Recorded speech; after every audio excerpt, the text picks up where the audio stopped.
Ahoj, já jsem Nelče, je mi 24, pocházím z Opavy, ale teď už 5 let žiju v Brně, kde studuju medicínu. 4 roky jsem věřící a 3 roky pracuji na brněnské mládeži Connect. Nepocházím z věřící rodiny, vlastně až do 18 let jsem žádného křesťana neznala a byli to pro mě jenom lidi, kteří v neděli chodí do kostela. Pocházím ale z rodiny, která je skvělá. Mám 3 sourozence a naši vždycky chtěli, abychom všeho měli dostatek, abychom měli správné hodnoty a abychom měli hlavně vzdělání, takže my jsme se s bráchou museli hodně učit. Nemohli jsme chodit na žádný party nebo výlety s kamarády a ze mě se stal docela velký introvert. Neměla jsem moc kamarádů, moc koníčků, nevěděla jsem, co bych chtěla dělat nebo kdo jsem a jednu dobu mě to celkem hodně trápilo. A když mý sourozenci odešli na vysokou, tak mý rodiče měli takový období, kdy se hodně trápili, hodně se hádali a já jsem se cítila hodně sama. A cítila jsem, že mám nějaké místo, který je prázdný a který bych měla zaplnit a nevěděla jsem čím. A asi kolem 15 let jsem zjistila, že se o mě zajímají kluci a byl to pro mě fajn pocit, když mi někdo dával pozornost.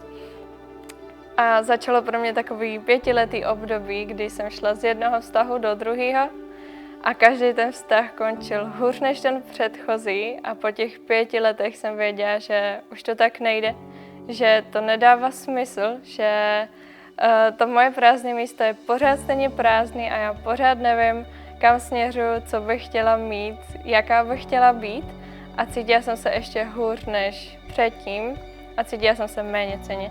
A tehdy tady pro mě byla moje nejlepší kamarádka Janča, která uvěřila asi o 2 roky dřív než já, když nám bylo 18. No a na ní jsem viděla obrovskou změnu. Ona pocházela zhruba ze stejného prostředí jako já, ale najednou jsem viděla, že úplně jinak řeší konflikty, že se jinak stará o lidi, o mě, že má naději pro svůj život. Ona měla takový přístup, že ať se stane cokoliv, tak je to v pohodě. A já jsem to nechápala. Nechápala jsem, jak může mít takovýhle přístup k životu.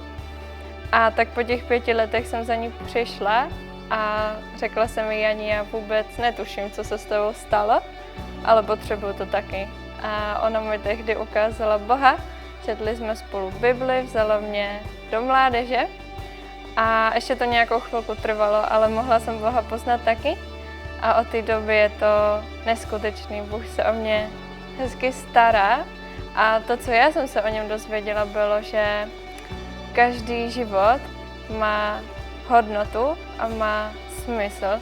A že nejsme žádný defektní nebo vedlejší produkt nějakého procesu, ale že každý z nás byl tvořen pečlivě a velmi hodnotně a že každý z nás má svý skvělé stránky, svý dary a talenty a má věci, kterým by se měl věnovat a kterým mu budou dělat radost a že ta jeho hodnota není v jiných lidech, ale je v Bohu a to je ten pevný základ a mě to dalo obrovskou naději do života a tak bych tě chtěla podpořit a povzbudit, pokud ses taky někdy takhle cítil, že život nemá smysl, anebo se takhle pořád cítíš, a neznáš Boha a hledáš ho, tak ho pozvi do svého života.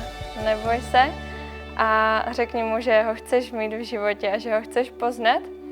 A já věřím, že on přijde a udělá v tvém životě skvělé věci, protože u mě to tak bylo a život s ním má smysl a je skvělý.